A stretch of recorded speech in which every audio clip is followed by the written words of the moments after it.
Right. Good morning. I believe all of you can see me and also hear me. We are trying to talk about some important matters today, which relates to money coming into banks. I'm not talking about small amounts of money, but these are large amounts of money. Because of that, yes, Diluka Lienage, good morning. Yes, good morning to all of you once again. Right.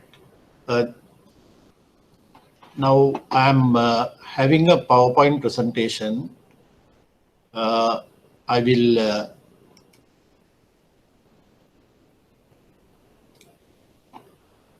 firstly, I believe all of you have received the lecture note that I sent you, as well as the PowerPoint presentation. Can you please let me know whether you have received or not?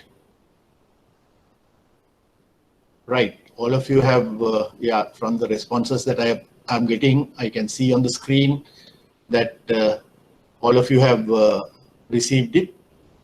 Now, first of all, there are 4 important matters that we are going to discuss today.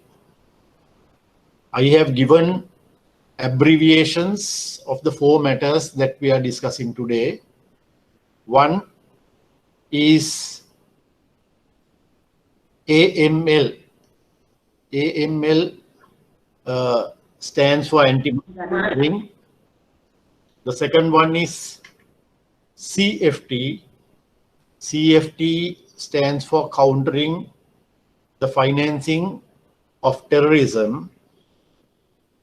Third one is KFC.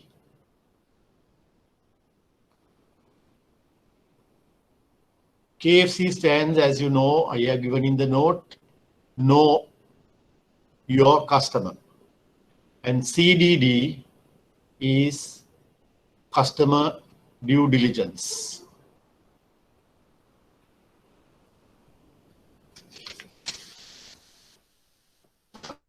Let me briefly tell you something about myself.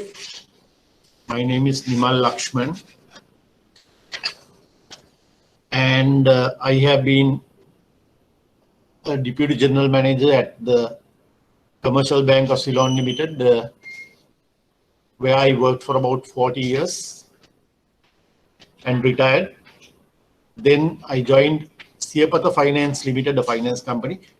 How do I get on this presentation?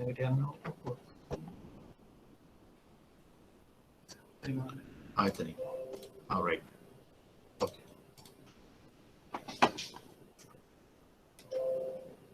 I worked for Siapatha Finance Limited, which is a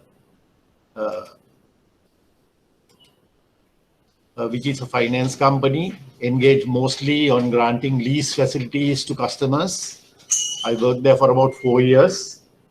And now I am working for another finance company, which is called the Richard Pearis Finance Limited. Now, firstly, let me tell you that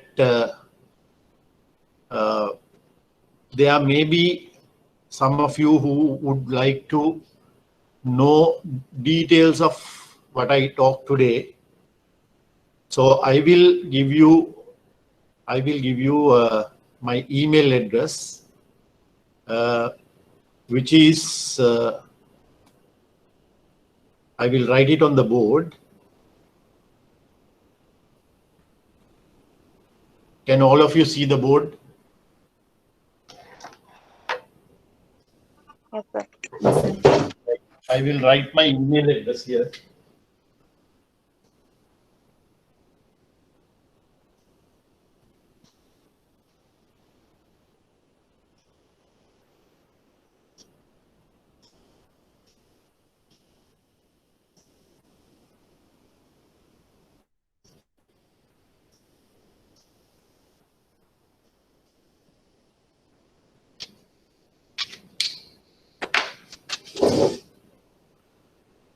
It is nlucky7000@yahoo.com. Now, in case if you need to know if I'm not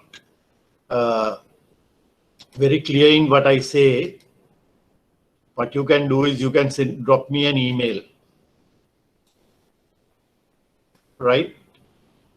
So that I can send you some explanation about what I am talking about. If you clear, sorry. Does someone want to say something? Right, it's okay. Right, now we'll first go to definition of money laundering. As you can see from this first slide. Now, money laundering is converting cash or property derived from criminal activities. Now, this is now, you know, when you get cash, you get it from a particular source for which you are given some service or you have sold something.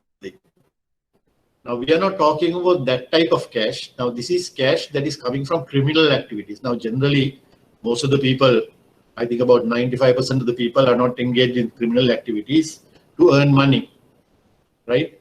Nor do we get any property by engaging in criminal activities. So we are talking about money that is coming from criminal activities, the money or property that is coming from criminal activities and making them look like money coming from a legitimate source, right? Now, in short, now this laundering means you give your dirty clothes to the laundry and get them washed and make them clean. Now, this is also money laundering is also something like that. Now, you get some money or property from criminal activities, right? And you try to clean it so that it will look as if the money has come from acceptable sources. Then the processing of criminal proceeds from illegal activities. The profit or the benefit that you get by engaging criminal activities, and you're trying to cover from the source that the criminal sources from which you got this money.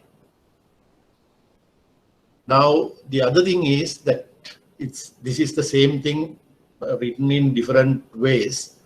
Concealing means you're hiding. Converting, you have something, you change it to another this thing.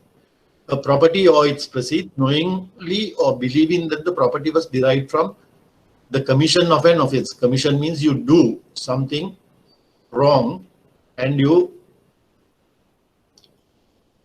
change it, right? Yes. Terrorism financing. Now, this was very famous some time ago. Now it has somewhat reduced. I do not want to go into details because most of you know what terrorism is. Now, this is terrorist financing is you provide terrorist activities, right? The act of providing financial support. Financial support means you support the terrorist activities with money. Now, how does that money come? Either from legitimate source. That means the money is coming from a very reliable, acceptable. Excuse me, sir. Yes. I can't see the presentation. Sorry? I can't see the presentation. You can't see the presentation. All can't see the presentation, no? Yes, sir. Yes, sir. None of you can see. Yeah, we cannot see the presentation, sir. Can't see the presentation. Yes. No, sir. Yes, sir. Do you have the presentation I sent you with you? Yes, sir. So this is the third slide. Can you turn to the third slide? Or the second slide? You already. One moment, I will get some technical assistance because I am not very competent on this.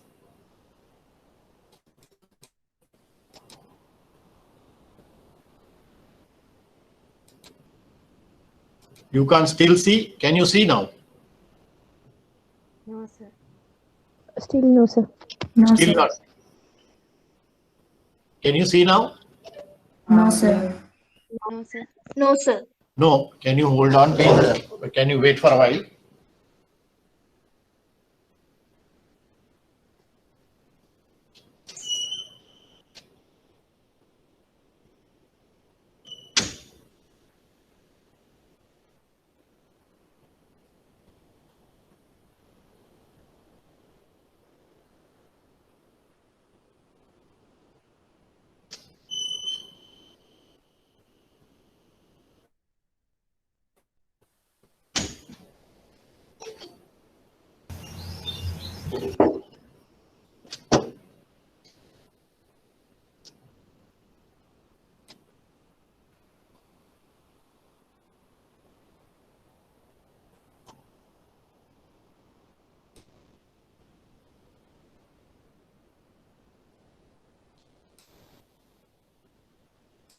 Can you see this one?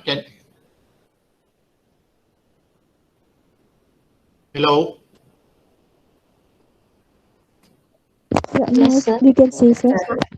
Can see, sir. Sorry? Yes, sir. We can see. Now we can see, sir. Now you can see. Yes, sir. Can all see? Are there still people who cannot see? Right. I believe all can see. Can someone type and say can see?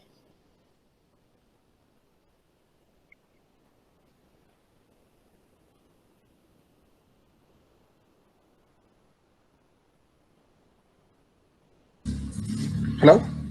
You can see, right? So am I to continue? No, sir. sir. I can No, sir. present the presentation from myself, sir. Sorry? I can present the presentation from myself, sir. Give me a sec, sir. You can't see. No, sir. I can see the presentation. I have opened in the new window, but I can present it for everyone, sir. Right. How it will be able to see the presentation, sir, I think. If you can share for all to see, Yes, sir. Yeah. right? Yep. Are you from the institute or? Yes, sir. I'm a student, sir. Right. Right. Okay. I'm not from the institute, sir. Right. Can you ask someone to come here because I'm still not familiar with this. Okay, sir. Now someone, now everyone can see the presentation, I think, sir. Right. Okay. We can. I'm asking the students, can you see the presentation now? Yes, sir. We can. Yes, sir. Can see. Yes. Right. Yes, Okay. Thank you. Right. Thank you. So Right. yes, I'm So presenting now- the presentation from myself, Yeah, sir. we are talking about terrorist financing. Now, as I told you that terrorist financing means you give someone some money. Right now, this money can be from a legitimate source or an illegitimate source. Legitimate means in the acceptable way of giving money to someone. Illegitimate means it's not acceptable. It's not an acceptable way of giving money. Now, this is we are talking about money that is given to terrorists or terrorist organization, right? So, in short, providing money for terrorist activities or terrorist organizations. As I already mentioned, the money can come from legitimate sources. Legitimate sources means very legal, right? Or else criminal sources. Is everything clear up to now? I'm asking the students, is everything clear up to now? Yes. Yes, sir. Right. Sir. Yes, sir. Yes. Right. Okay. Then we'll move on to the next slide. Now, there are 3 stages of money laundering. Okay. Now, I have in bold letters, I have written 3 words. One is the placement. Second is layering. Third is integration. Now, placement is the money, right, that has come through criminal activities, right, by way of cash or cash transported to other countries, right? Now you would have heard in the newspaper, or you would have read in the newspapers some time ago, right? There was some talk about money that was given to terrorists. Okay, if I name one of the terrorist organizations, that is LTTE, right? There was a lot of talk about LTTE getting money from various other countries. Okay, so that is the cash transportation to other countries. So that means someone who is engaged in terrorist activities in Sri Lanka receiving money that is sent by another country. Now, how do this money come? That is layering, right? One is a wire transfer. Do you all know what a wire transfer is? Wire transfer is remitting money using the internet. Okay. Now the banking industry has developed a lot, right? Earlier, one has to go to a bank and deposit money to the account. You had to physically go, or you had to send someone with the cash to be deposited in the money. Now we are talking about wire transfers or money transferred from one bank to another bank without a person going to the other bank. Is this clear? Have you all heard something known as internet banking?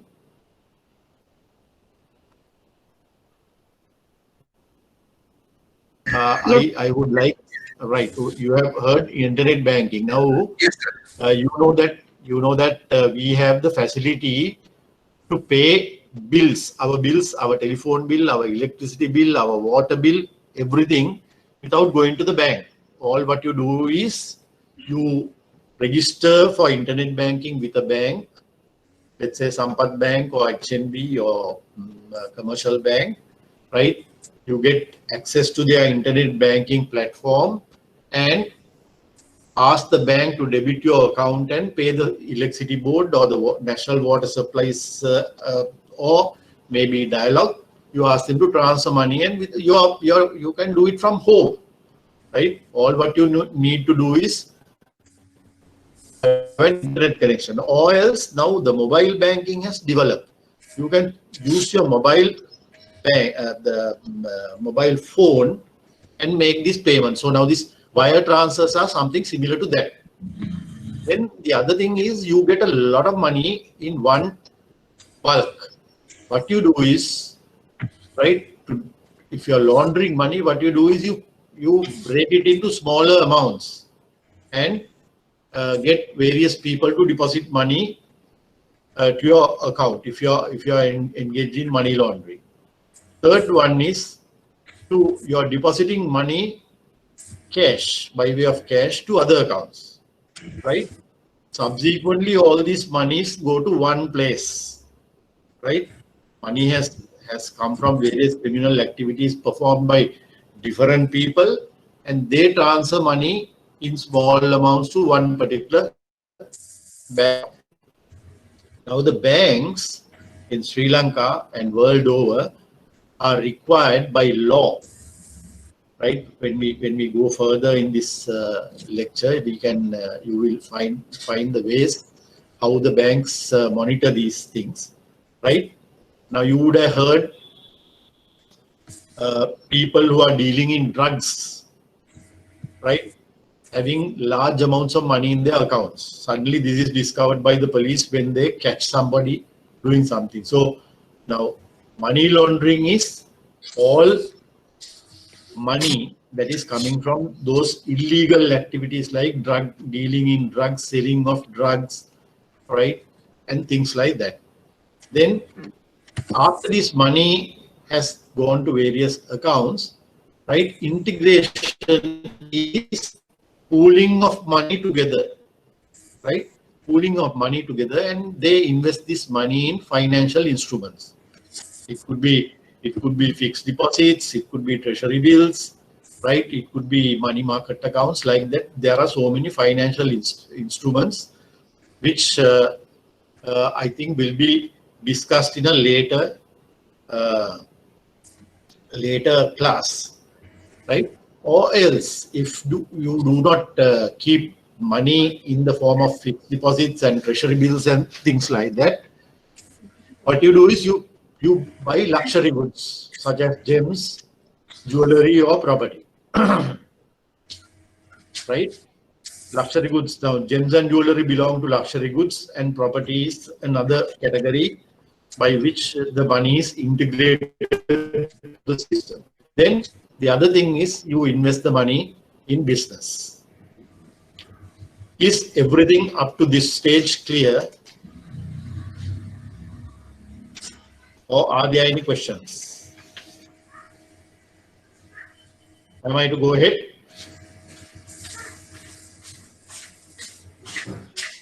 Please explain the Sorry?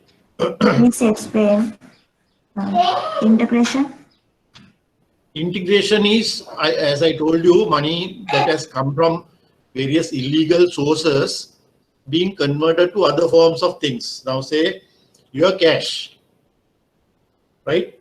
You invest it in a fixed deposit, right? So that is the way of integration.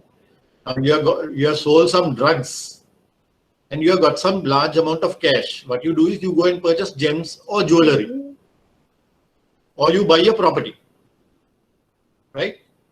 The third way of integration is you invest it in a business. Am I clear now? Yes, sir. Thank you. Right. Okay. Yes, sir. Let's move on. Yes. Now this chart shows in a graphical form what I have been talking about. Now, dirty money, or let's say someone sells some drugs. He gets some money. Now he can't keep it in the form of money, no, then it is of no use, no.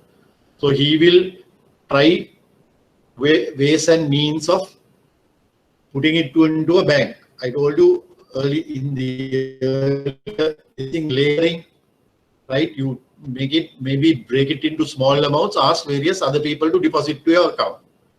Okay. Then the money has come into the banking system.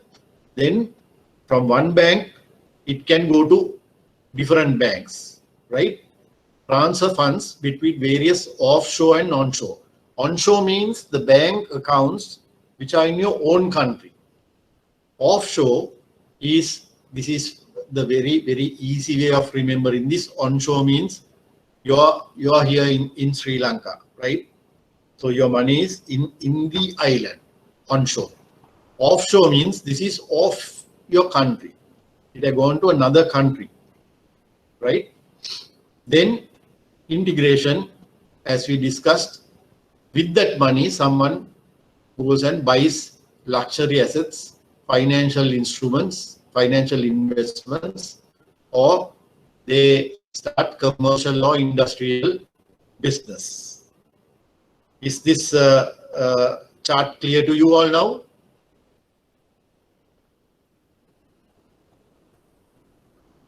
I'm asking the students, is it clear to you now?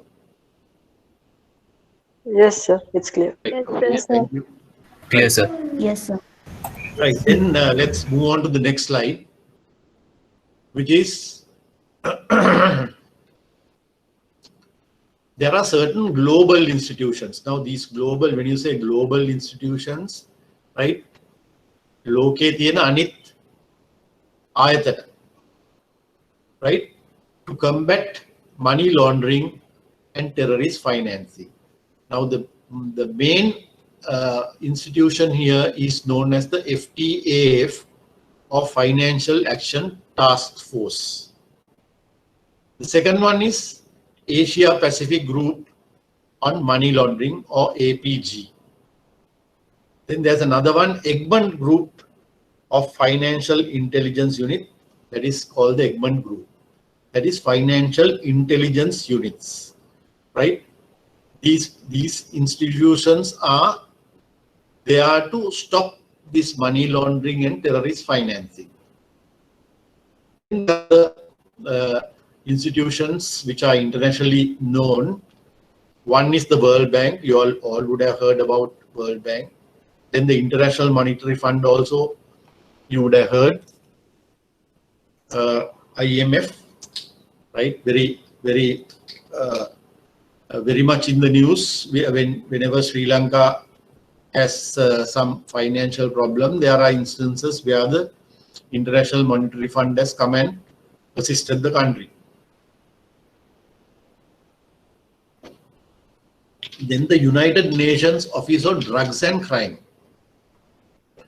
Then United Nations Security Council and the Office of Foreign Assets Control, or right, which is known as OFAC. Now, it would be better if you remember these abbreviations, because we are going to sometimes I will not say International Monetary Fund. I might say IMF, or I might say FATF.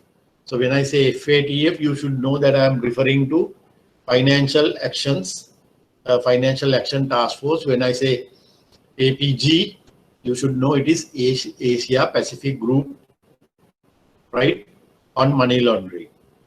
Okay, can we go to the next slide?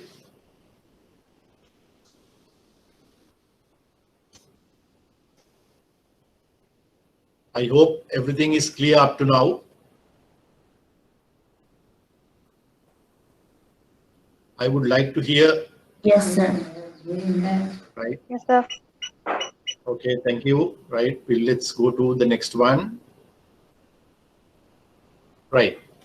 Now there is AML. That is, what is AML? AML. What is AML? Anti-money law. Anti-money laundering. Anti-money laundering. What is CFT? Countering the financial and terrorism. Yes, right. Very good. Right. Now there had been FATF. I told you, recommendation number 29 by the Financial Action Task Force. They want countries to set up financial intelligence units. Right. Now this is something like the CID. You call it CID, Criminal Investigations Department. This is something like that, right? This is something to do with finances, money, right? This is a unit which finds from where the money has come to the country. Now this is a national center, okay? This is applicable to the entire country. The Financial Intelligence Unit is there to see whether certain amounts of money that are being received by people, and when people transact in big amounts of money, right, whether they are very legitimate transactions and those are not arising from criminal transaction. Now, the banks, when they have some suspicion about some transaction is taking place in their banks, they are supposed to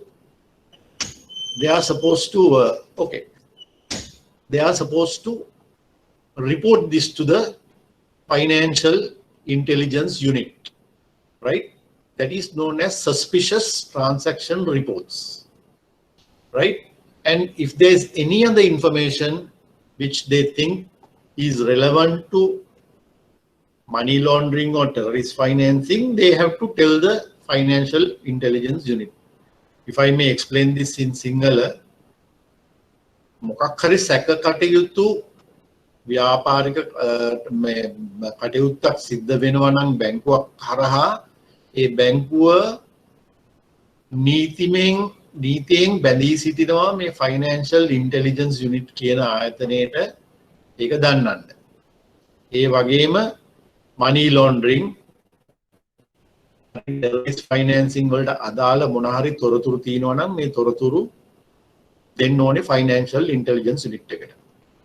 The financial intelligence unit being the national center, they will receive these things. ඒගොල්ලෝ මේවා ලබාගෙන ඒගොල්ලෝ මේවා analyze කරනවා. Right? They receive and they analyze this information that is coming to them. Now, this FATF was established by the group of 7 countries, G7 කියලා කියන්නේ group of 7 in 1989 as the global policy setter for anti-money laundering and countering the financing of terrorism. Right? This is a global one. FATF, we talked about this earlier.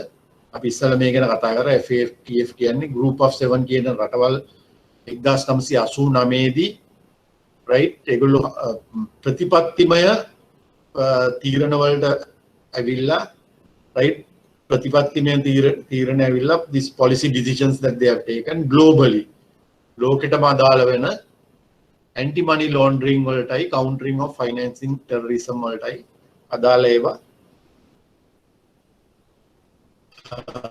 ඒක තමයි මේකේ ප්‍රතිපත්තිමය තීරණ ගත්තේ. එහෙම නැත්නම් they are the people who took policy decisions and set the policy for the entire world.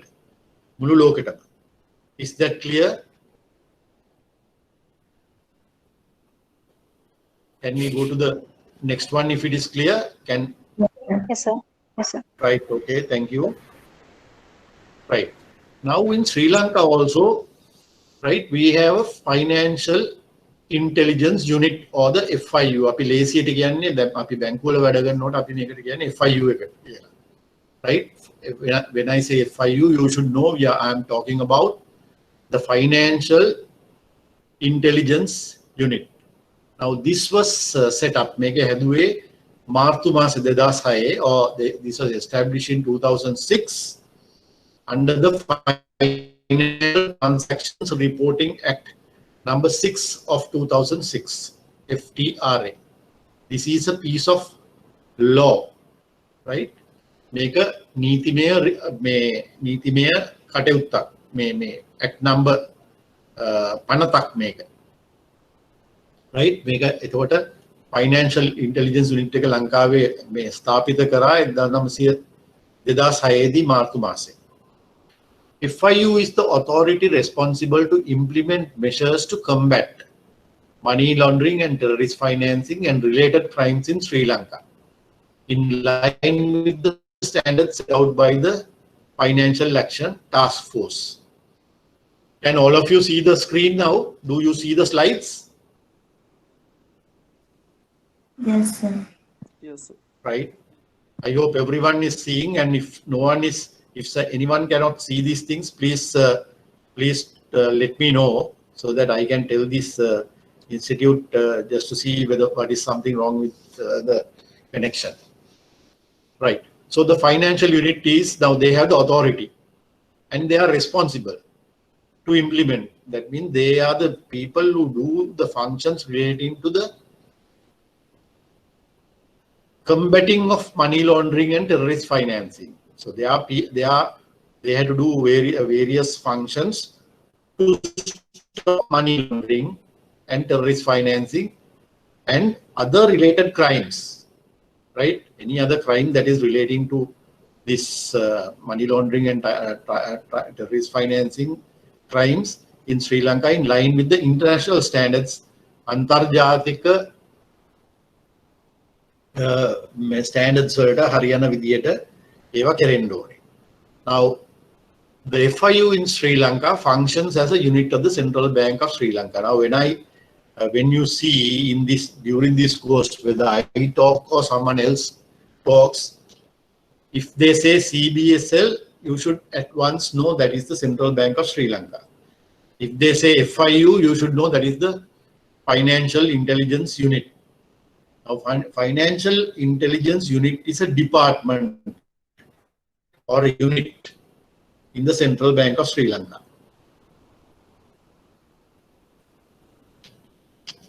Central Bank of Sri Lanka has various departments. One is the One is looking after the foreign exchange side. Another one is supervising bank, which is known as the bank supervision department, right? Like that, the functions of the central bank has been divided into so many sections. Now, this particular department is the financial intelligence unit. Their main job is to take steps, right? ඒගොල්ලෝ ගන්න ඕන ක්‍රියාමාර්ග money laundering, right? මේ මුදල් විශුද්ධීකරණය කියලා කියන්නේ money laundering වලට, right? Terrorist financing කියන්නේ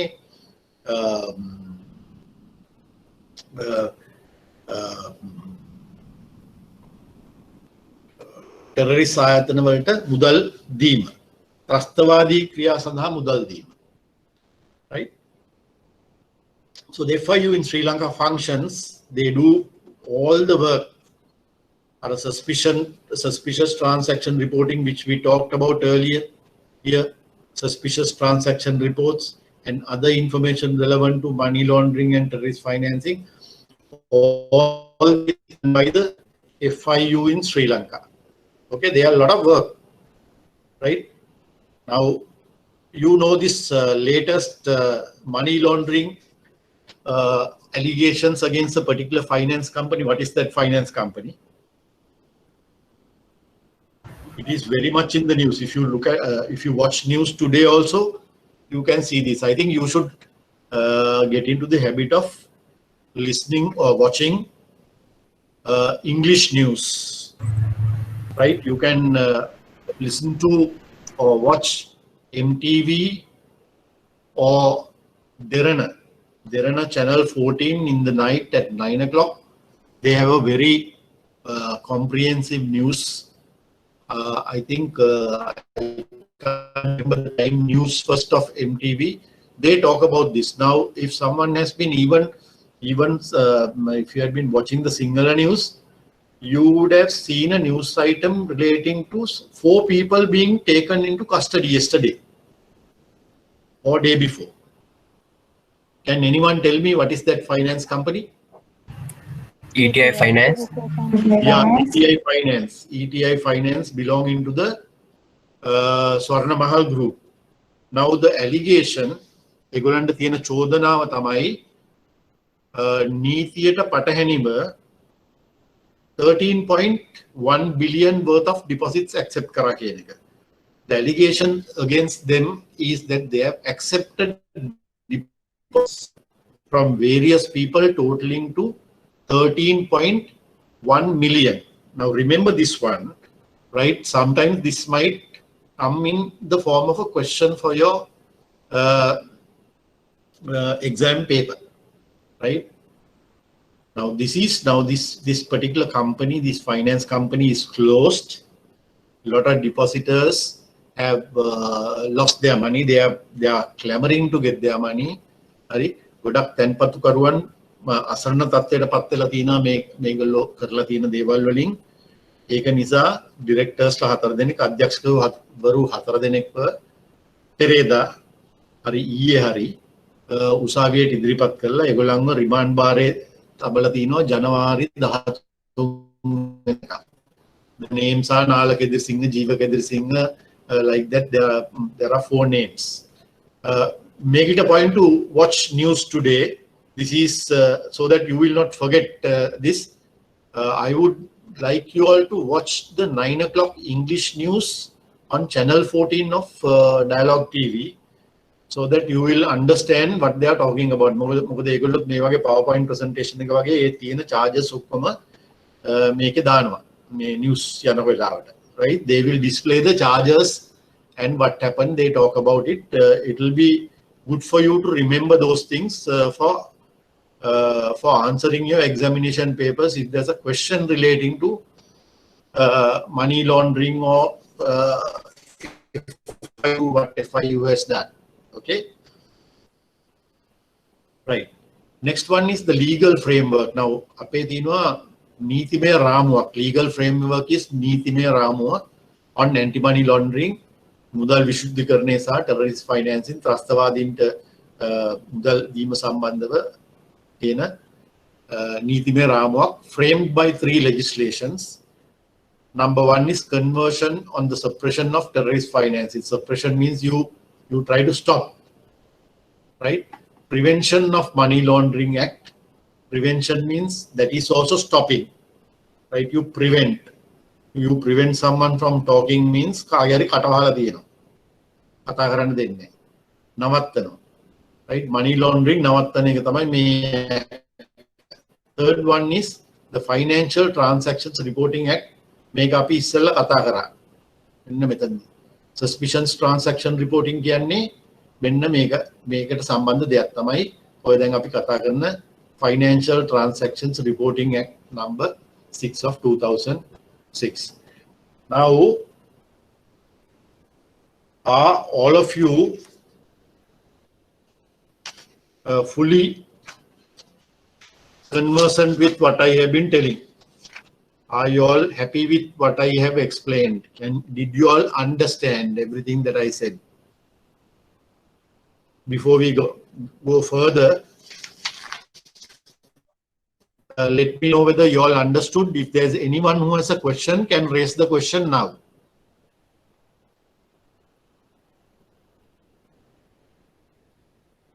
There is no point in my talking because I can't see you, right? I would like to see people and talk people, because then when I look at their faces, I know whether they understood or not. But unfortunately, I do not have that facility of looking at your faces. Right? There are about 70 odd people in this class, right? I can't see even one face, and I do not know whether you all understood what I said or not, right?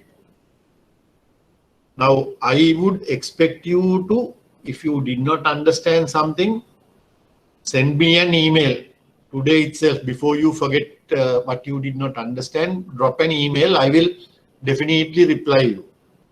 Okay, I would like very much if you all raise questions while I am talking. Are you all okay with what I have been talking up to now? Did you all understand everything?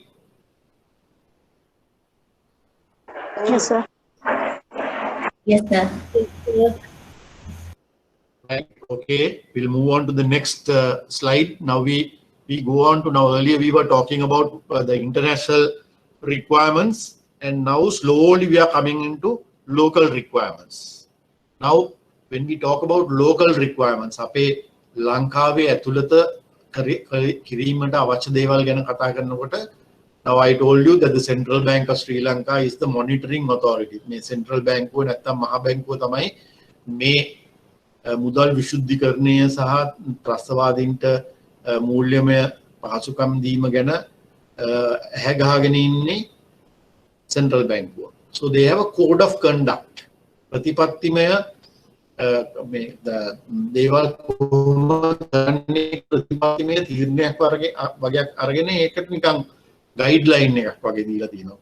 Code is like that, right? When you say code of conduct in your school, the code of conduct in the school is you must wear white trouser, white shirt, or the college tie. Girls, you have to wear white dress. Gawmak අඳින්න ඕන සුදු පාට ගවමක්. It can't be very short, right? You have to wear the college tie. කොණ්ඩේ පීරලා මේ කොණ්ඩේ ගහලා තියෙන ribbon වලින් ඔය වගේ නොයෙක් දේවල් තියෙනවා. Those are the way that your school expects you to conduct. So code of conduct කියන්නේ අපේ හැසිරීම පිළිබඳව දීලා තියෙන guidelines. එහෙම නැත්නම් නීතිමය රාමුවක්. So the customer charter. Now remember, this is a very important thing for banks. Every bank must display in its website. Now I would like you all to look at a bank's website. Go to commercial bank, not now. Once this is finished, may underline කරගන්න මේ customer charter කියන එක. Right? Underline these words, two words, customer charter. Go to commercial bank, at National Bank, Sampath Bank, and just type in their search engine customer charter. then they will say what the bank is expected to do, right? Now this is a must. It is a must by the Central Bank of Sri Lanka. It lays down the standards, right? Fair banking practices. On the banku karana krama vidhi customers la balaporuttu wena, right? Customer charter sets key standards of fair banking practices expected by customers. ගනුදෙනු කරුවොත් බලාපොරොත්තු වෙනවනේ බැංකුවකින් යම්කිසි සේවාවන් ඒ සේවාවන් හොඳ standard එකකට කෙරෙයි කියලා ඒගොල්ලෝ බලාපොරොත්තු වෙනවනේ. So that is what this customer charter is all about, right? When the customers expect when they come and do transactions with banks, ඒගොල්ලෝ ඇවිල්ලා බැංකුවත් එක්ක ගනුදෙනු කරනකොට ඒගොල්ලෝ බලාපොරොත්තු වෙන standard එක. The word standard in the singular word doesn't come to me. Standard. Can someone tell me the standard එකට සිංහල වචනය? ප්‍රමිතිය. ප්‍රමිතිය. Very good. Yeah. Customers ලා බලාපොරොත්තු වෙන යම්කිසි ප්‍රමිතියකට බැංකුවල transactions කරයි කියලා. So, right? The customer charter sets standards, right? ප්‍රමිතියක් මේකෙන් මේගොල්ලෝ බලාපොරොත්තු වෙනවා fair banking practices. කාටත් සාධාරණ වෙන banking practices expected by customers. ගනුදෙනුකරුවන් බලාපොරොත්තු වෙන when they undertake transaction. ඒ කියන්නේ ගනුදෙනුකරුවෝ බැංකුව වලට ඇවිල්ලා කරනකොට transaction with banks and provide guidance, right? Guidance කියන්නේ උදව්වක්, right? උදව් කිරීමක් to the banks to adopt a code of conduct on customer protection. මෙන්න මේකත් underline කරගන්න customer protection. ගනුදෙනුකරුවන්ගේ යහපත සඳහා ඔවුන් ආරක්ෂා කර ගැනීම සඳහා තමයි මේ customer charter එක තියෙන්නේ. මේ code of conduct එකක් තියෙන්නේ. මම හිතන්නේ ඒක පැහැදිලි ඇති ඔක්කොමලට නේ. Is it all clear to all of you? What this customer charter and code of conduct is all about? Yes, sir. Right? Okay, let's go on to the next one. Right.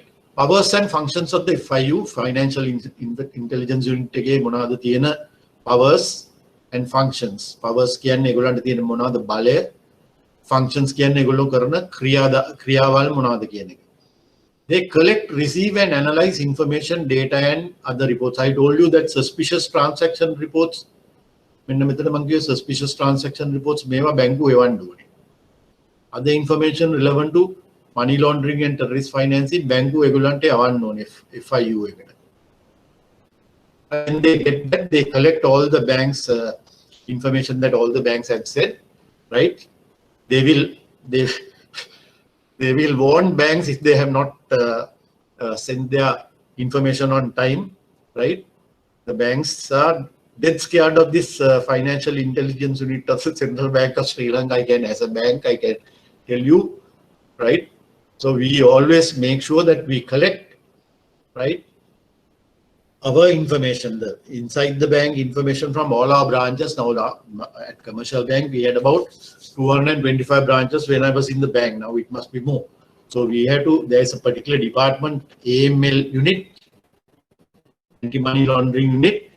They get down all this information from all the branches. They collect everything, right? They make one report and send that report to the central bank. So now the central bank FIU will collect information from all the banks. They start receiving and they analyze this information, data and reports, right? And if they find that there is some information which is touching on anti-money laundering, of countering of terrorist financing, money විශුද්ධීකරණය හා terroristලාට එහෙම නැත්නම් ත්‍රස්තවාදීන්ට මූල්‍යමය ප්‍රතිපාදන සපයන දේවල් ඒගොල්ලන්ට මොකක් හරි යම්කිසි සැකයක් ඇති වුණොත් ඒ information මේ අදාළ තොරතුරු ඒගොල්ලෝ දෙනවා law enforcement authorities. අපේ තියෙන CID, FCID අනම්මනම් කියලා, right? So central bank will give those information to the law enforcement authorities. So now they receive They collect, they analyze the information data in the reports, and they give this information, right? Any suspicious transactions and things like that, they give to the law enforcement authorities. They also carry out various examinations. ඒගොල්ලෝ පරීක්ෂණ පවත්වනවා. Right? AML, CFT වලට අදාළ අවදානමක් තියෙනවනේ. මේ risk based examinations කියන්නේ අවදානම්ට සම්බන්ධව කෙරෙන අවදානමක් පිළිබඳව අවදානමකට අදාළ පරීක්ෂණ තමයි risk based examinations කියන්නේ. Carrying out, they carry out means ඒගොල්ලෝ කරනවා අවදානමට අදාළ පරීක්ෂණ, anti money laundering and countering of financial terrorism, countering financing the terrorism. Okay, then they also issue rules, guidelines and directives. Rules, niti, guidelines, upadesmala, directives, ඒකත් නිකන් විධි, right, as preventive measures. Preventive measures කියන්නේ මොකක් හරි වෙන්න ඉස්සෙල්ලා ගන්න measure එකක්. That is proactive. මොකක් හරි වෙන්න ඉස්සෙල්ලා preventing, right? අපි දැන් COVID වලට preventing හැටියට ගෙවල් වල කියනවා නේද, මේ අපි ගිහිලා අත් සෝදන්න ඕනේ, ඊට පස්සේ මාස්ක් එකක් දාන්න ඕනේ, right? අපි සමාජ දුරස්ථභාවය තියාගන්න ඕනේ. We are required to wash our hands, wear a mask, maintain social distancing. All those are preventive measures. Before we contract COVID, if we do these preventive measures, take these preventive measures, we can be reasonably assured that we would not be victims of COVID. මේ preventive measures එහෙම නැත්නම් මේ අවදානම් අඩු කර ගැනීමේ ක්‍රියාමාලාවල් අපි කරනවා නම් අපි යම්කිසි දෙයක් ඔය දැන් තියෙන වසංගතෙන් බේරෙන්න අපිට පුළුවන් වෙයි කියන එක තමයි අපි හිතන්නේ. So preventive measures is you're trying to stop something from happening. Imposition of sanctions to enforce compliance. මේගොල්ලෝ එතකොට sanctions යම්කිසි බාධාවන්, යම්කිසි නීතිමාලාවන්, sanctions යම්කිසි දේවල් කරන්න එපා කියලා කියනවා. හරි? ඒගොල්ලෝ යම්කිසි they impose conditions on the banks to ensure that the banks do what they tell the banks, right, to do, or they ensure that the banks don't do what they tell them not to do. Bank වලට එපා කියන නොකරයි කියලා හිතන නොකරෙන්නත් කරන්න ඕන කියලා ඒවා කරවන්නත් මේගොල්ලන්ගේ තියෙනවා යම්කිසි නීති රීති සහ විධිවිධාන. Then they exchange information with counterpart FIUs. Counterparts කියන්නේ අනිත් countries වල ඉන්න counterparts. අනිත් countries වල තියෙන FIUs වලට අපි කියන්නේ counterpart FIUs. Counterpart FIU, if I explain in English, it is a FIU in another country, right?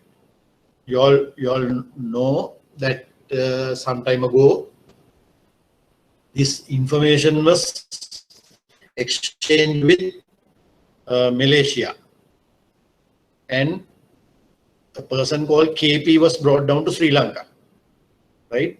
He was involved in terrorist activities.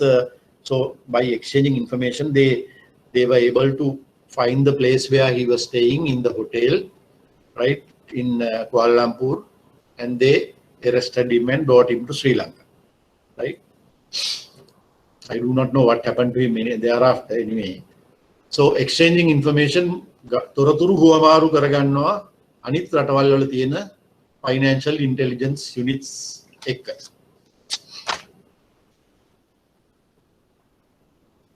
The importance of AML. AML is identified as a key aspect of financial industry worldwide. මේක තාම කියන්නේ මේ key aspect එකක් එහෙම නැත්නම් බොහොම prominent දෙයක් එහෙම නැත්නම් ප්‍රධාන දෙයක් AML කියන්නේ මේ world over, financial industry, मूल्यमय industry के AML බොහොම serious ගන්න we take it very seriously. We can make lot of damages to countries. Now Sri Lanka, because we were not so good in our financial transactions related to certain things, and because we had certain terrorist related funding coming into Sri Lanka, Sri Lanka did not have a good name, right? So what happened was our name was put on the grey list. The grey list කියලා එකක් තියෙනවා. ඒ grey list එකට අපිව අපේ නම දැම්මා. Right? In 2006 මට මතක හැටියට Financial Action Task Force එකෙන් අපේ නම දැම්මා grey list එකට 2006 දී. මොකද අපේ ශ්‍රී ලංකාව ගැන ඒගොල්ලන්ගේ පැහැදීමක් තිබුණේ නැහැ. They were not very happy about the financial industry, the certain monies that were being, certain financial transactions that were going through the financial industry. They were not happy, so they put us in the grey list of FATF, or in the blacklist of the EU.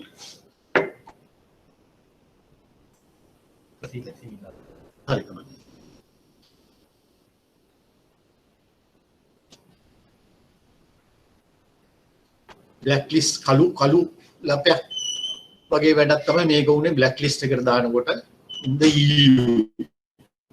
You must remember these two things. The EU has something known as a blacklist.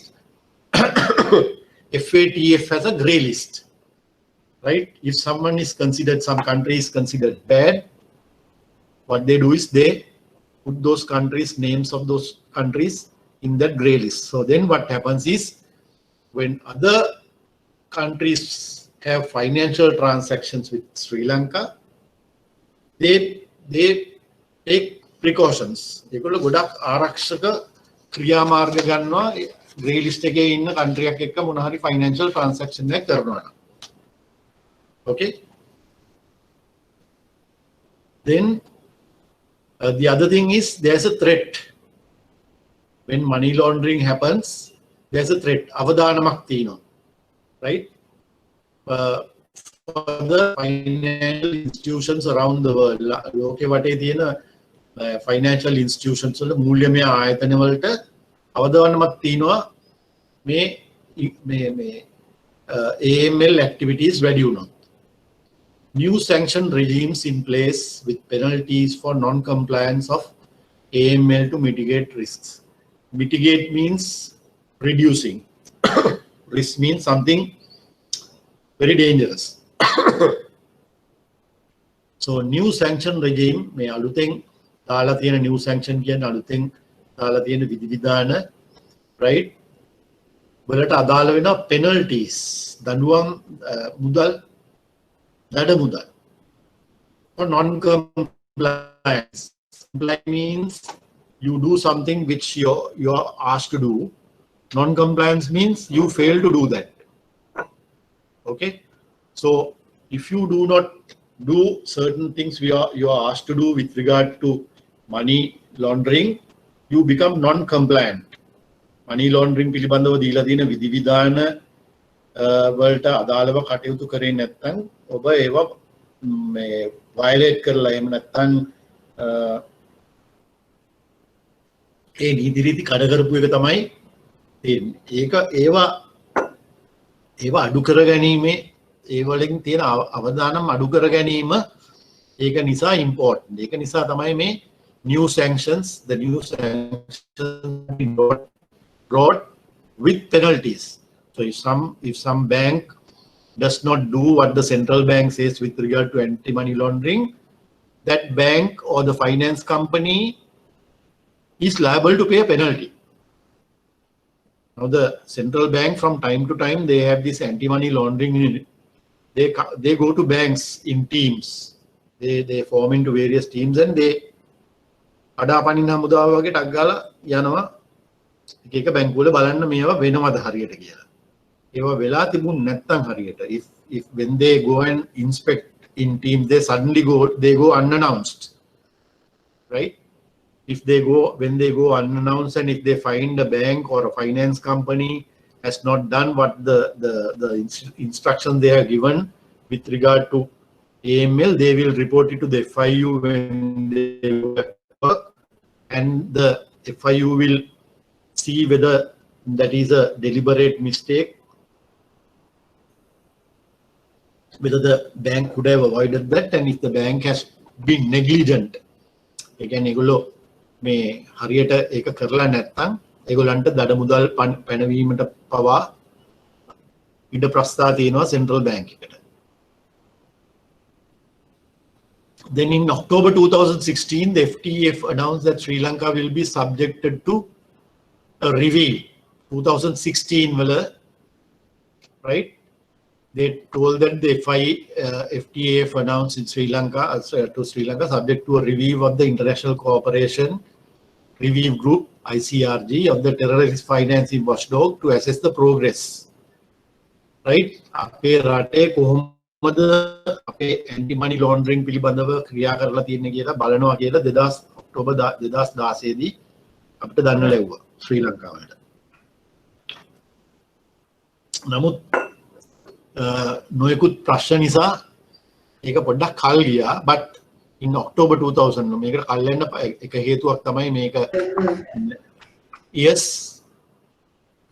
is someone asking a question?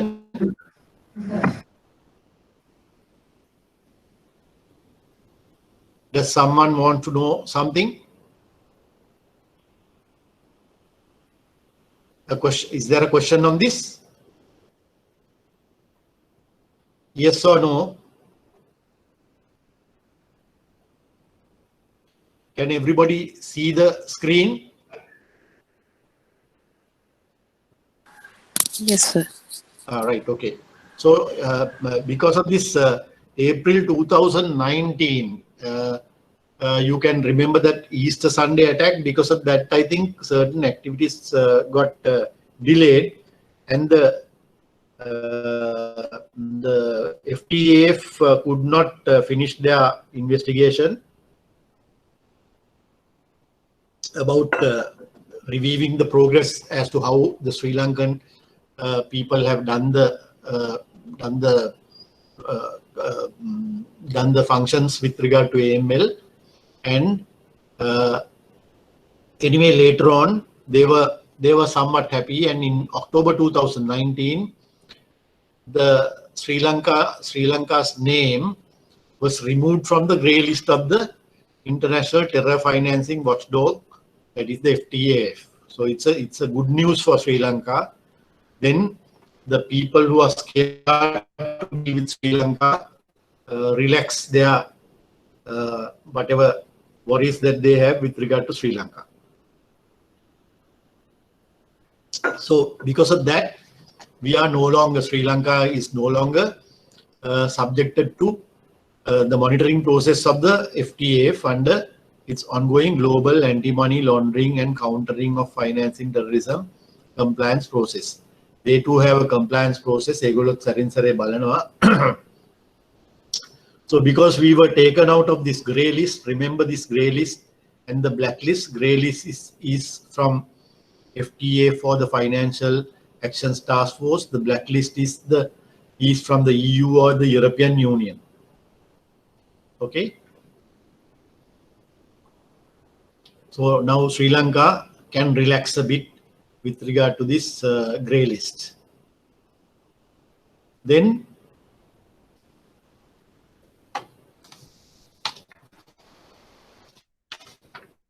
where the banks are concerned, now you know that banks have a board of directors. Okay, every bank has a director board. Now that director board is collectively responsible, right, to put in place the procedures for AML, and not only that, they'll have to lay down the policy for the for their respective banks, right? They'll have to continuously හැමතිස්සෙම අධ්‍යයනය කරලා බලන්න ඕනේ අද කාලේට ඒක ඔබිනවද, right? එහෙම නැත්නම් central bank එකකින් තව අලුත් රෙගියුලේෂන්ස් වගේක් ඇවිල්ලා තිනවද? එතකොට ඒක වෙනස් කළ යුතුයි policy එක. Right? Now the central bank FIU is issuing instructions from time to time, right?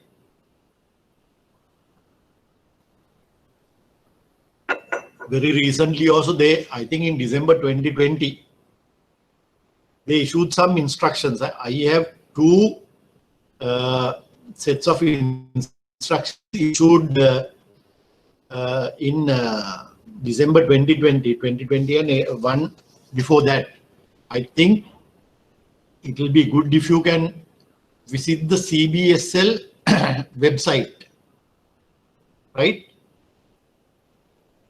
And read those things, right? Central Bank has a website.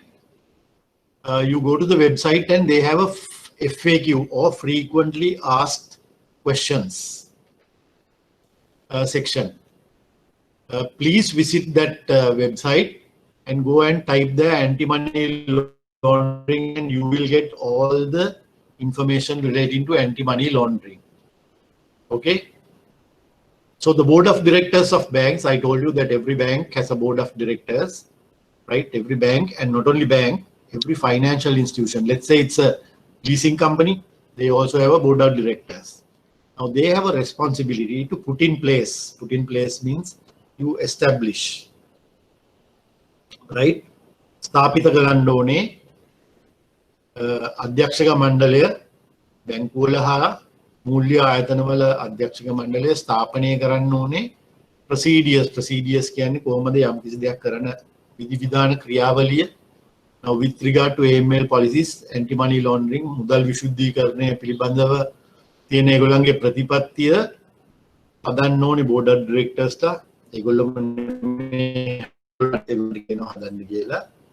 ඊට පස්සේ ඒගොල්ලෝ ඒක අධ්‍යයනය කරලා ඒගොල්ලෝ බලනවා ඒක හරිද කියලා. හරිද කියලා ඒගොල්ලෝ ඒක අනුමත කරනවා. Not that the board of directors are setting, they are preparing this. They will get the AML unit of the bank to prepare it. They will read it, review it, and they will see whether that policy is up to date and current, and they will approve it. They will today approve it, but they will once again review it sometime later, because if some new regulations have been issued by the central bank, they are responsible to ensure that the new regulations has been inbuilt into the policy by updating the policy.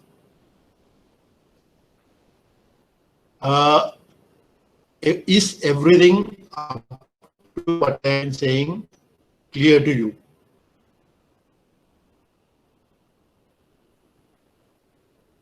I am waiting for an answer.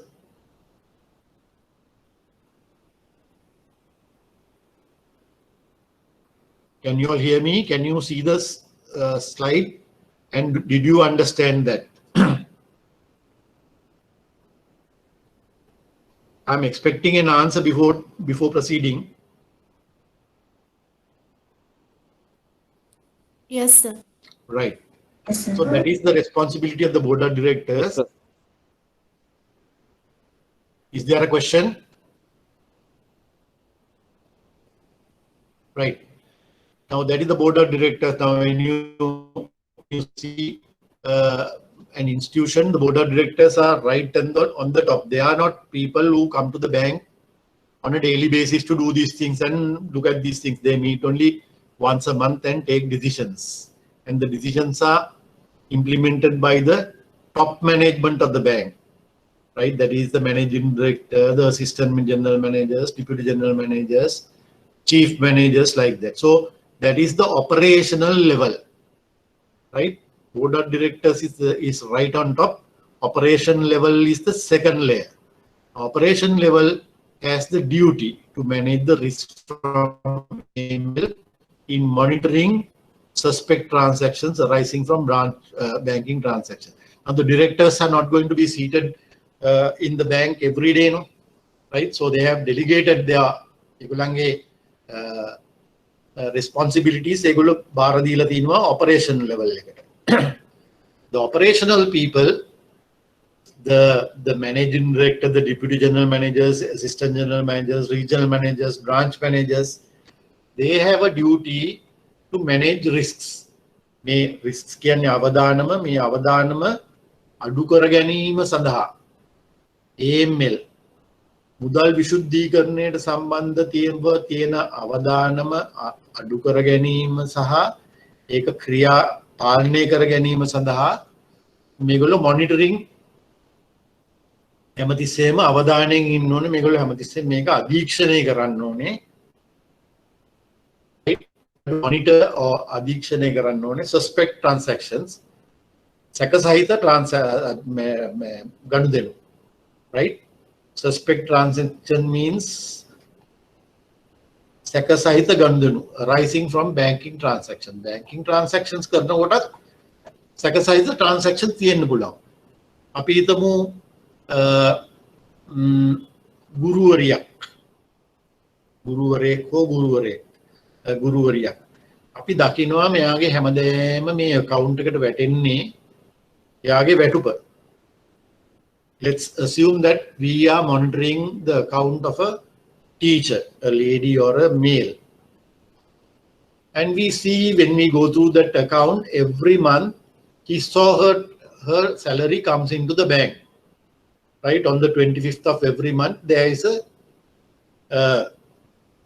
50,000 rupee credit which is coming by way of a check from the Department of Education. We know that it's a genuine transaction, right? Every month. Now for the last, let's say about 5 years, every month this 50,000 rupees has got credited to this person's account. Suddenly he deposits 25 million rupees. Now then we become a little suspect about that transaction. Okay, so that's a suspect transaction. මොකද මේ 50000ක් හම්බ වෙන හැම මාසෙම රුපියල් 50000ක් හම්බ වෙන තැනකට, right? A person who receives only 50,000 rupees every day, every month, he suddenly brings 25 million rupees. Then you are immediately put on inquiry. I would advise you to go to a bank tomorrow if you can and get a cash deposit slip from a bank. Cash deposit slip, right? Now in the cash deposit slip there is a place, if someone is depositing money to a third party account, if any one of you who are listening to this the talk I give, if you deposit anything more than 200,000 rupees to my account tomorrow, right? I'm not asking you to deposit money. If you deposit 250,000 rupees to my account, you have to fill in that cash deposit slip, your name, your address, and the NIC number and your telephone number. That is a way of monitoring a suspect transaction arising from a banking transaction. Okay. Now, similarly, if that particular teacher's account gets a credit of cash credit of 25 million rupees, suddenly there is a bit of a risk. For the bank, it's a suspect transaction. So before you credit the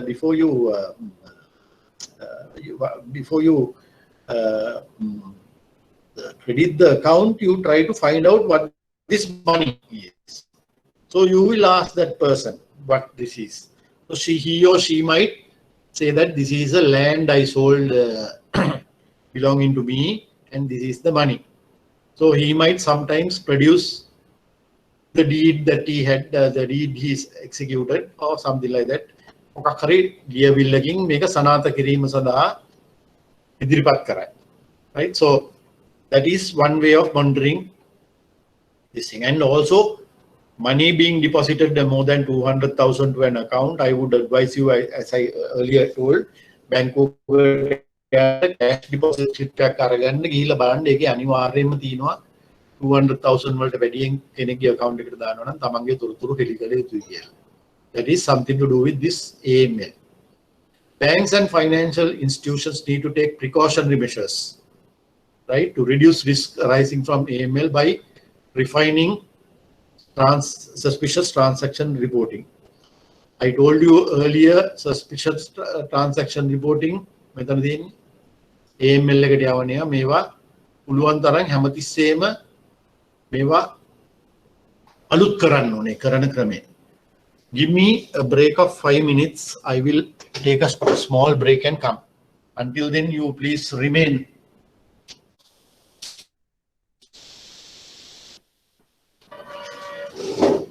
Right, I am back. Are you all listening still?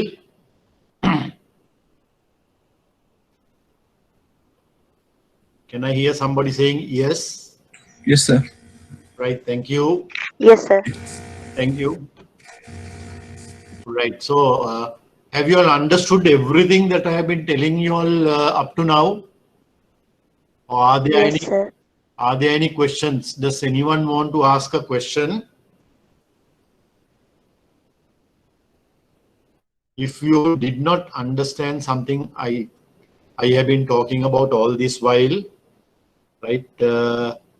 Can you raise your question? I will wait for 2 minutes for your questions if you have any questions before I proceed.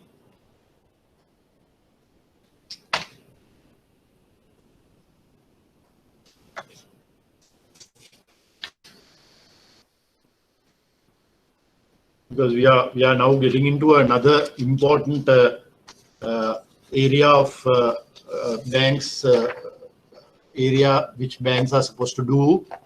Very important, right? Sometimes certain customers do not like doing these things when we ask them to do these things, right? If you have no questions, 1 more minute.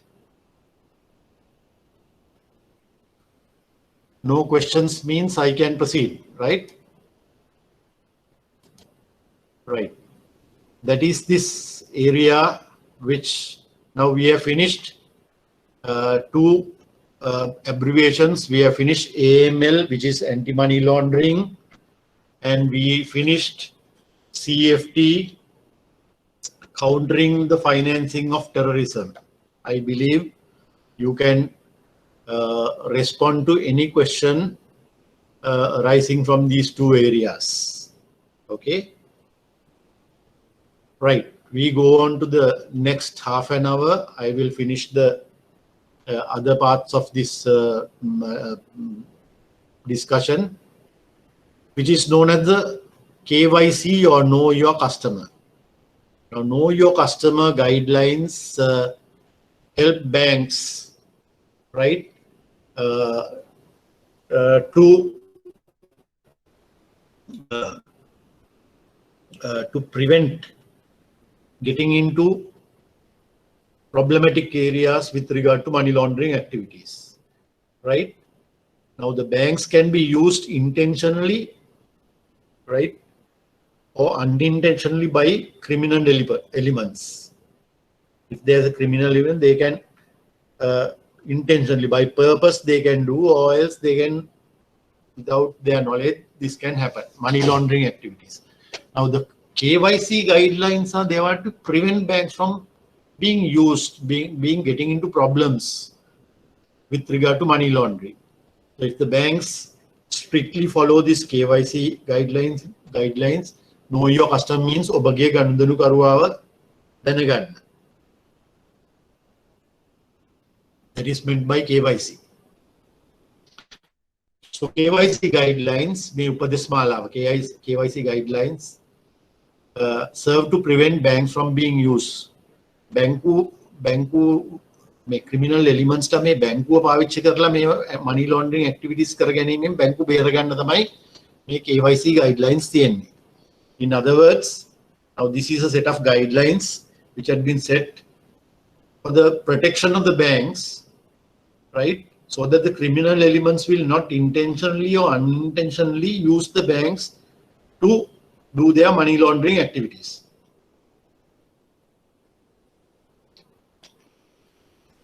Then KYC procedures, there are certain related things that you have to do. මේකට අදාළව කරන දේ තව දේවල් තියෙනවා. ඒවත් කරනවා නම් enable banks to better understand their customers and their financial dealings. දැන් මම ඉඳන් කිව්වේ ගුරුවරයෙක් ඉන්නවා රුපියල් 50000ක් දාන්නේ. අපි දන්නවා හොඳට අපි මේක බලාගෙන ඉන්නවා නම් මෙයාගේ ආදායම මෙච්චරයි.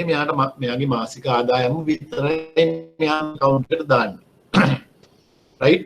When we follow all these procedures well, we know this particular teacher will be depositing only 50,000 rupees, which is his or her salary, into their account every month, and no other transactions.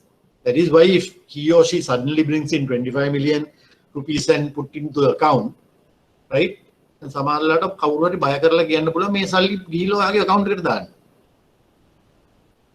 Right? Under threat, a teacher can be asked to go and by a criminal element to by force you deposit this money.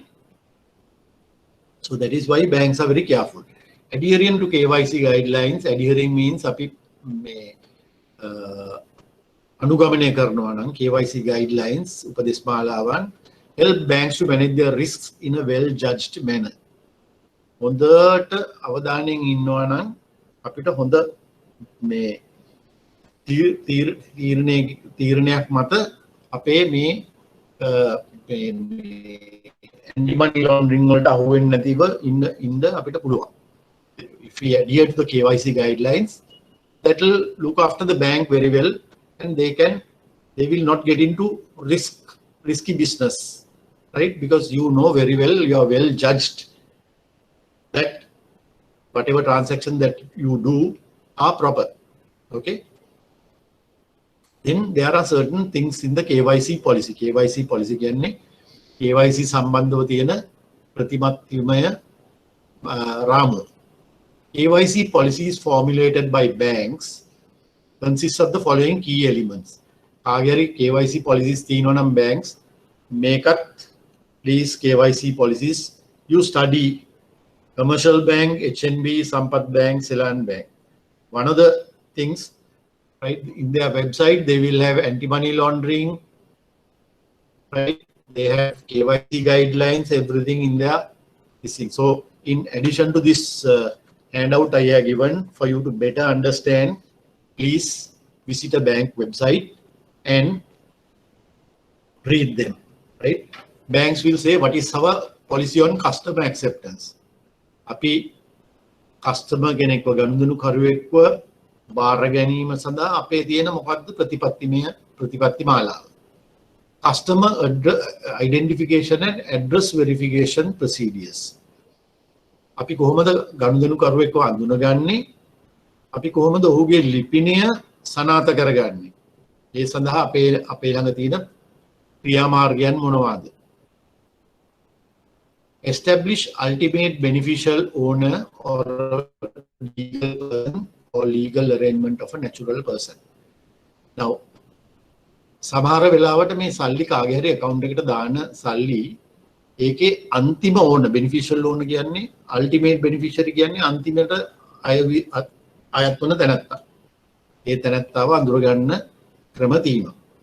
Right? There are ways of establishing, ways of finding out who will be the ultimate beneficiary of this money, ultimate beneficiary or owner, or a legal person, right? Or is there a legal arrangement, right? Then monitoring transactions. How do we monitor transactions, right? Under the KYC policy, right? Now, when you go to a bank, you will be asked to complete certain forms. It will be good if you can get an account opening form, even a savings account. They will ask for various information from you. Sometimes you will wonder why they are asking all this information, right?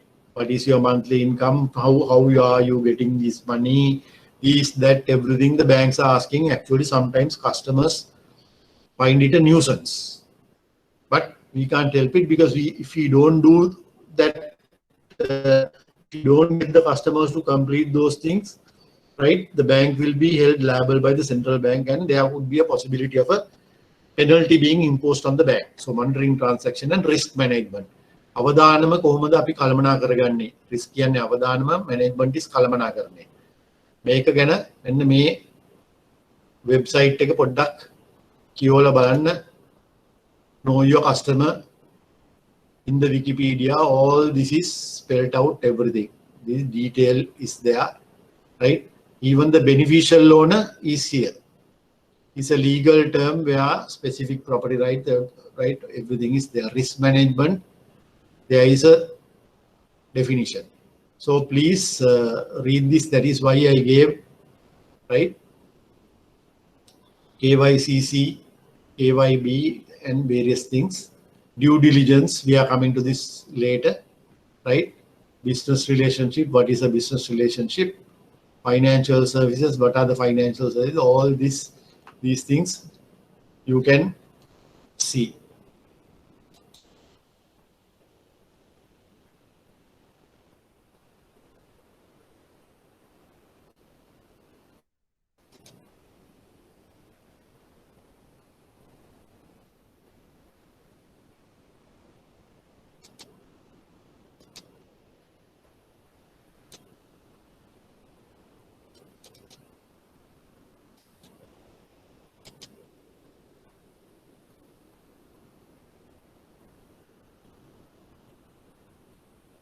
Can you see the screen again?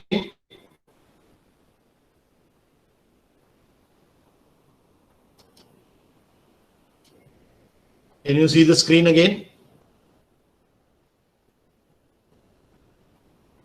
Can you hear me? Yes, sir. Yes. Right, okay. So we go to the next slide. So you understand all this, what is mentioned here. If you all can send me your email addresses to the address that I gave you, saying give the, in the subject heading you give online class, right? You send me an email, then I will send you 2 circulars issued by the central bank recently about this beneficial loan. Okay, send me an email, those who want to get that circular. Either you can go to the central bank website, but if you send me an email, I can share that circular with you, which is good for you to read, because if I put all that information here in this presentation, it becomes a lengthy thing and I cannot do it within 2 hours. Okay. So customer due diligence is the next thing. We talked about KYC. What is customer due diligence? It's a process put in place by a bank or financial institution to ascertain vital information. The very important information, gathering information about a prospective customer, someone who is coming to open an account with you. Usually at the time of opening an account relationship, right? Whenever someone comes to open an account, because of this anti-money laundering laws and the CFT laws, we have to know for whom we are going to open the account, right? That is why CDD, customer due diligence, is carried out. This is a risk mitigation measure. Avadanama adu karaganime kramayak meka, risk mitigation measure adopted as an initial step, right? Moolika kramayak to prevent money laundering and terrorism financing, right? මුදල් විශුද්ධි කරණය සහ ත්‍රස්තවාදීන්ට මූල්‍යමය පහසුකම් ලබා දීම පිළිබඳව තියෙන අවධානම අඩු කර ගැනීමට තමයි මේ KYC, customer due diligence තියෙන්නේ. The question asked usually have financial terms and help identify risky situations and deviations in the customer behavior, right? මේ ගොඩක් ප්‍රශ්න තියෙනවා කියලා මේ account එක අහන්න ගියාම මේ උත්තර දෙන්න customer කෙනෙක්ට, right? They have financial terms. මූල්‍යමය මේ කරුණු තමයි තියෙන්නේ ඒකේ. හරි? ඒකෙන් තමයි බැංකුව risky situations අවදානම් සහගත සිද්ධීන් හඳුනාගන්නේ. ඒ වගේම මොන හරි customer getting deviate again and again. වෙනත් විදියකට සාමාන්‍ය සාම්ප්‍රදායික විදියට නැතුව customer ගේ මේ ක්‍රියාදාමයේ සාම්ප්‍රදායික වෙන්නේ නැත්නම් ඒක අඳුනාගන්නේ මේ CDD එකෙන් තමයි. Somewhat similar to security checks all passengers go through at an airport to identify risky baggage. Now then airport එකට කවුරු හරි ගියානම් යන්න පළවෙනිම දේ කරන්නේ ඉස්සලාම එයාපෝට් එකකින් ඇතුළට වෙච්චට ඉස්සලාම බෑග් චෙක් කරන එකනේ. මේකත් ඒ වගේම security check එකක්. Right? You know, when you enter an airport, you have to go through a security clearance. You put the bags in the scanning machine. The officer on the other side, they can see whether you are carrying scissors, pens, lighters, right, or liquids. You can't carry those things. No, those are prohibited items. So these are security check. Begins with verifying the customer's identity. Customer ge ඇඳීම ඉස්සලාම අඳුනා ගන්නවා customer කවුද කියලා. Assessing the risks associated with the customer. Customer සම්බන්ධව තියෙන අවදානම් අඳුනා ගන්නවා. Processes should also include enhanced CCD for higher risk customers. Customer ගොඩක් අවදානම් සහිත එක්කෙනෙක් නම් enhanced CDD. If the customer has more risks, then enhanced CDD means you do it in a bigger scale. And ongoing due diligence for the customer base. You do it for the entire customer base, not only when customer come to open account. Similarly, when there's a central bank issues a new circular, you see whether any of those people are in your customer base. Central bank sometimes gives names and addresses of customers, identity card, particulars, everything. Then what you do is you put into your system your customers are the customer database. In the customer database, you search and see whether any of those people are there. Effective CDD policies, procedures, and processes provide critical framework that enable bank to comply with regulatory requirements and to report suspicious activity transaction. Effective CDD policies. On the CDD policies තියෙනවා නම්, procedures තියෙනවා නම්, processes තියෙනවා නම්, that forms the framework, critical framework that will help bank to abide by the regulations that have been put in place by the FIU of the central bank to report suspicious activities and transactions. CDD policies, procedures, and processes, these are critical to a bank because they can aid in detecting and reporting unusual and suspicious transactions. We talked about it. අපි ඉස්සෙල්ලා කතා කරා මේ unusual සාම්ප්‍රදායික නොවන transactions, සැක කටයුතු transactions, right? There is a potential for those things to expose the bank to financial loss, increased expenses, or reputational risk. Then ඔයගලන්ට මතක ඇති some time ago we had this perpetual treasuries connected to this Elosha Suis invest in Singapore, right? There was a bank, Pan Asia Bank. They had some dealings with that company that is Perpetual Treasuries. So because of that, a part of that bank, that is their treasury, there's a particular section which deals with treasury bills, right? That division has been suspended. Now it's for a long time that banks treasury primary dealer unit, it is called the primary dealer unit, has been suspended, right? Because they have been not careful enough to look at those transactions.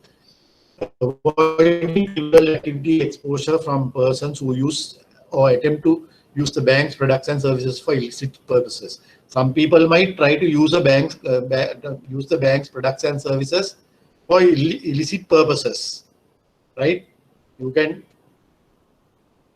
I know of a certain bank, when they looked at a particular account, they found that on a daily basis, this was, I think, reported about an year ago. Into a particular account, lot of credits are coming all the amounts are similar. Let's say 2,700 rupees, lot of money on a daily basis onto this account. A lot of people from various branches, for this particular branch, the account is maintained at branch EA, branch B, C, D, E, F, G, like that up to Z, all the branches, various people deposit money, the amount is the same, 2,700, right? So the bank will have to look into that.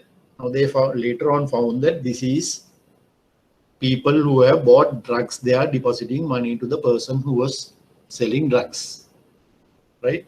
So that is using the bank service. Now that the bank has linked all their accounts together. You know that, no? You can open the account at the Kadawatha branch. You can go to the Kiribadgoda branch and withdraw money from your ATM account. This is something similar. You are having an account with Borella branch. You can from Anuradhapura deposit money to your account at the Borella branch because the accounts are linked now. Avoiding criminal exposure from persons who use or attempt. So that is a way of using the bank service, ATM service or deposit service, using the deposit service for illegal purposes. Adhering to safe and sound banking practices. So the banks are required to adhere to safe and sound banking practices, right? Customer onboarded to the bank, occasional transaction, right? Defining occasional transactions as any transaction in relation to cash or electronic fund transfer that is conducted by any person other than through an account in respect of which the person is the customer. This is not the customer, someone else is using. Occasional customer means he is not a person who is dealing with the bank every day. He is coming once in a blue moon, right? An occasional customer shall mean person who engages in an occasional transaction. Occasional customer කියන්නේ කෙනා හැමදාම බැංකුවත් එක්ක ගනුදෙනු කරුවෙක් නෙමෙයි, ගනුදෙනු කරන කෙනෙක් නෙමෙයි. එයා ඇවිල්ලා occasion ඉඳලා හිටලා ආව හඳ දකින්නවා වගේ කියන්නේ ඒ වගේ transaction එකක් කරන මිනිස්සෙක්. One off customer. මේ CDD rules වල තියෙන දේවල් තමයි customers onboarded වල අපි බෙදනවා customers ලව occasional customer කියලා කෙනෙක්. එයා තමයි අර ඉඳලා හිටලා කරන එක. අනිත් එක one off customer, customers who do not access their accounts maintained in the financial institution on a regular basis of financial transactions, either physical or from an online account platform, the access to which is provided by the financial institution. A one off customer කියන එක නා එයා වැඩි account මේවා පාවිච්චි කරන්නේ නැහැ. තියෙන online account එක පාවිච්චි කරන්නේ නැහැ. හරි. එයා බැංකුවට එන්නේ නැහැ physically, right?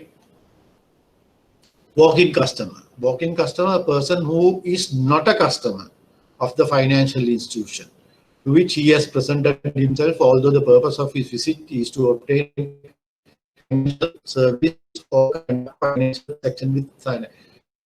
One of walk-in customer ගැන මම ඔන්න උදාහරණයක් කියන්නම්.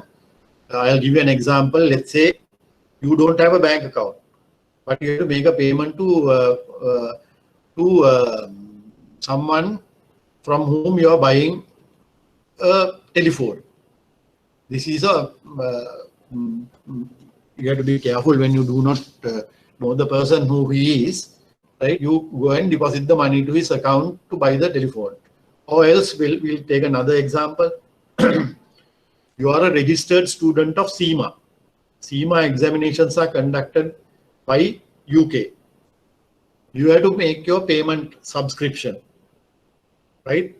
විභාගයට අවශ්‍ය සල්ලි එංගලන්තයට යවන්න තියෙනවා SEMA ආයතනයට. Then what do you do is you go to a bank and tell the bank, I have to send this money to SEMA. Please accept this money. So you are a walk-in customer. You don't have an account. Understood? Third-party customer.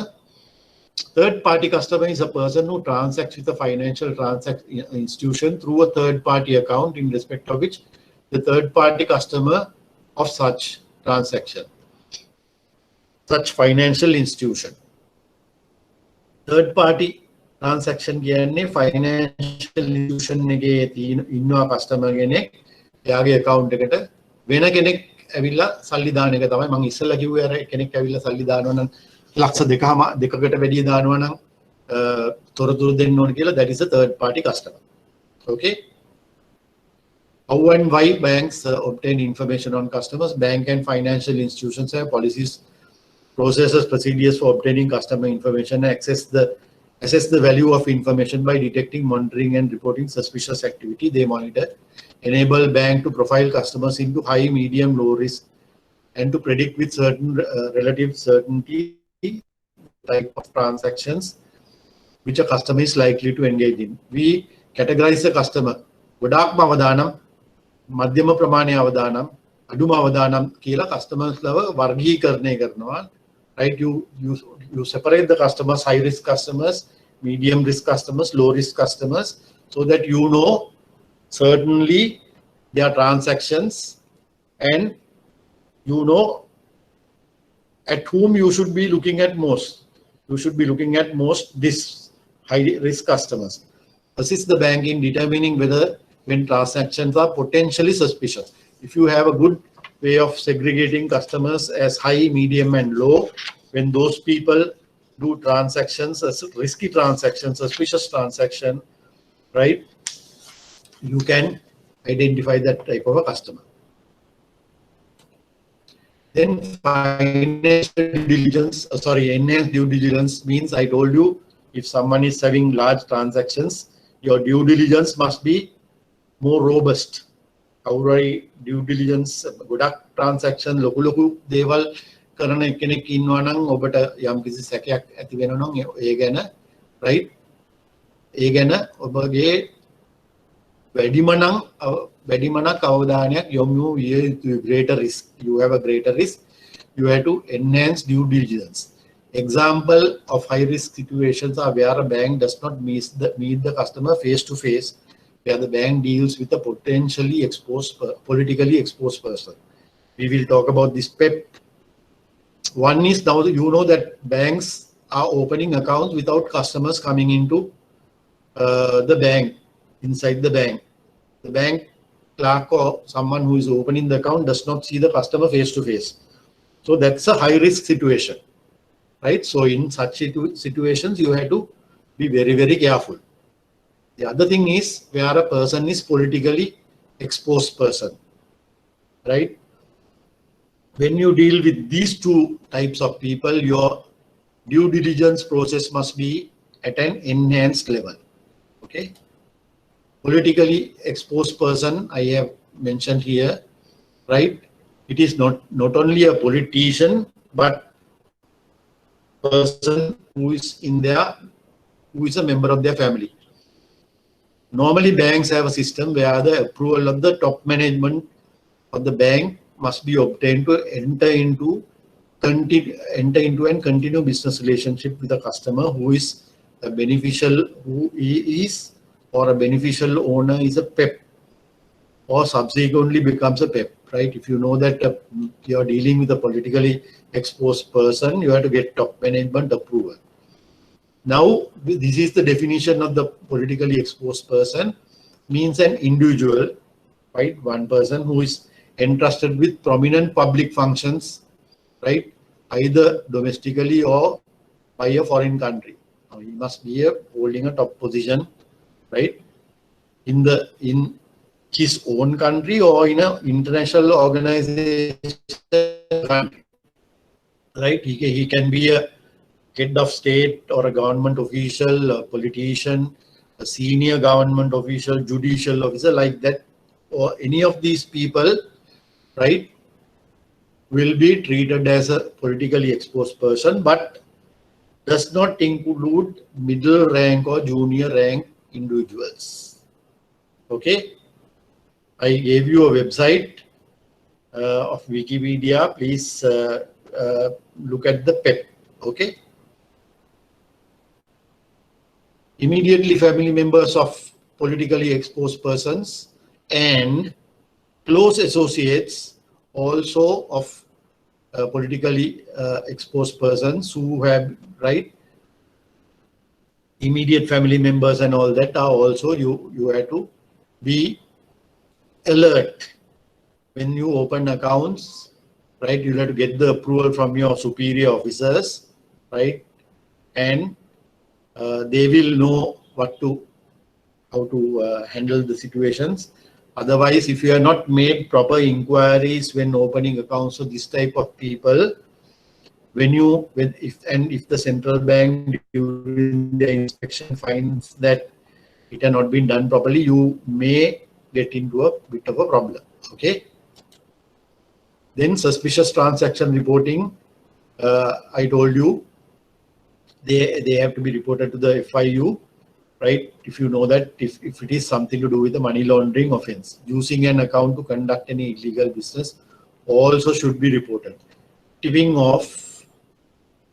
If found guilty of an offence under the Prevention of Money Laundering Act, the fine will be 100,000 or imprisonment for a period of 12 months. So that is the risk that bank people go through if they are negligent when dealing with KYC, CDD, AML and CFT. Willful blindness, if found guilty of an offence under FTR Act, the fine will be 500,000, right? If you just ignore that, that is the problem, that you are treated as a person who had been willfully blind and you had to pay a fine of 500,000 or get jail for 2 years. So these are that's why at the beginning I said these are very important pieces of legislation that the central bank has put in. Now, recently, not recently, about 6 months ago. Now here are the places from where I have taken these things. Here is this central bank FIU Sri Lanka government website. Here you are. Everything is here, so you can look at legislation about FIU, reporting institution, press releases published, downloads, UN sanctions, right? FTF statements, everything. If you go through this, you can get a lot of information, right?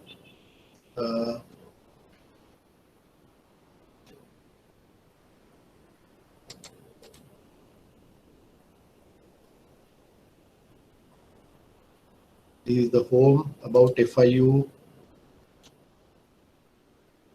Guidelines for non-face-to-face customer identification, verification using electronic interface provided by the Department of Persons. Everything is here. So please make it a point to visit this website.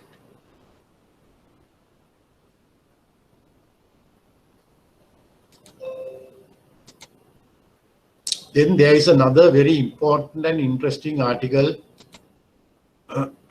that I saw in a paper written by one of my colleagues at Commercial Bank. That article is titled why are KYC and CDD required? Now this was in the Daily FT newspaper on the 9th of July 2020, about 6 months ago. It carries some useful information on the subject of KYC and CDD. The link to the article is this, right? If you go to that article and read it, now this is the Daily FT paper. The same graphical, this thing which I showed you earlier was taken from this, right? And this writer has taken the trouble to say what is money laundering, right? How once the money is laundered, it can be used for various purposes by criminal day-to-day living, luxurious living, purchasing properties, which we discussed today, right? Global money laundering he is talking about. Placement, layering, integration, which we talked about earlier, is also there. So this is a very good article. What are the responsibilities of banks under AML, CFT?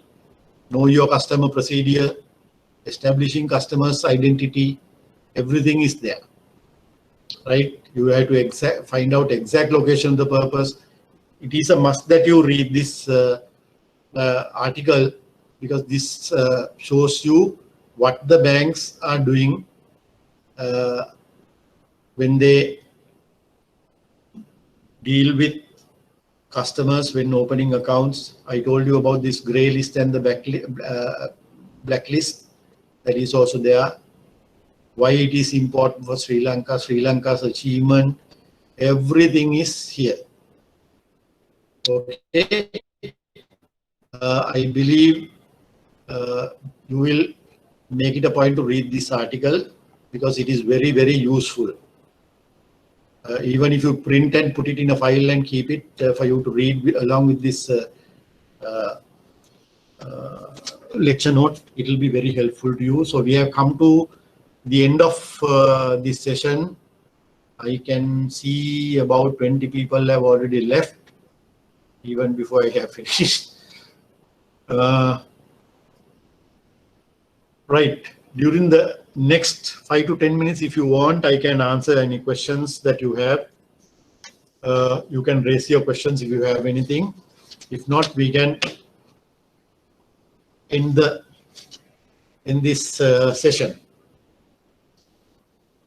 Remember to send me your email addresses so that I could send you this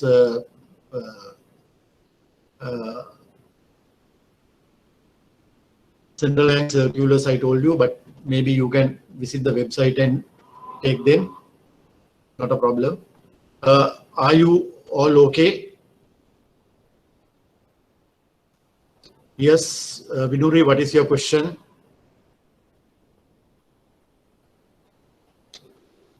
If there are any questions, can you please put your email address? Can you write down NLUCKY?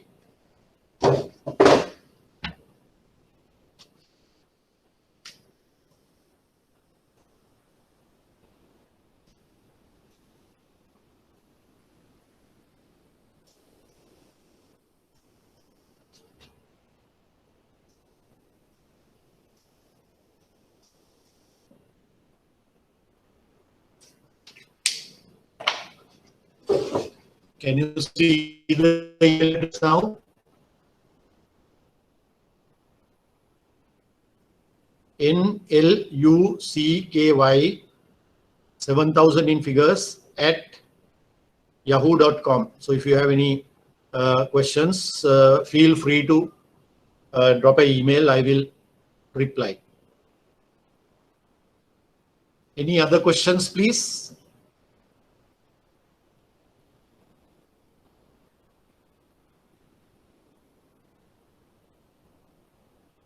If there are no other questions, can we close the session for today because we have come to the end of the second hour.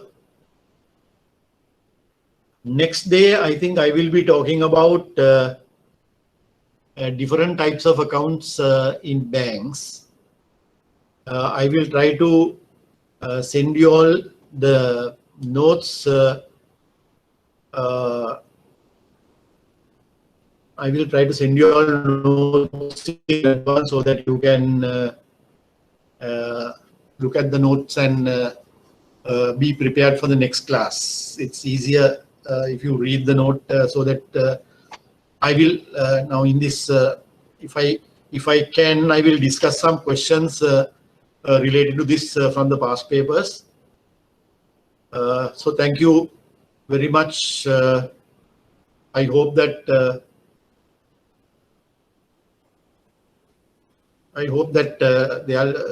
people who did not understand, without any fear, you can send your questions. I will not share your email address with other people. I will send you a brief reply to explain whatever that you want, or I will tell you where to what to refer to get the answer.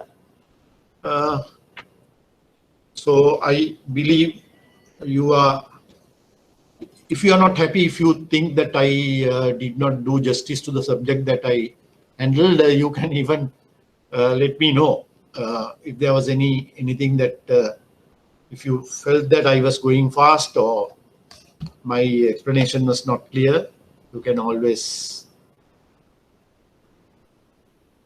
write. Okay, thank you very much. Then I will stop sharing, right?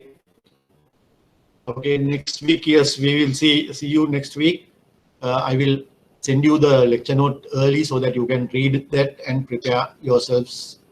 Okay, good luck to all of you. Have a good day. Thank you.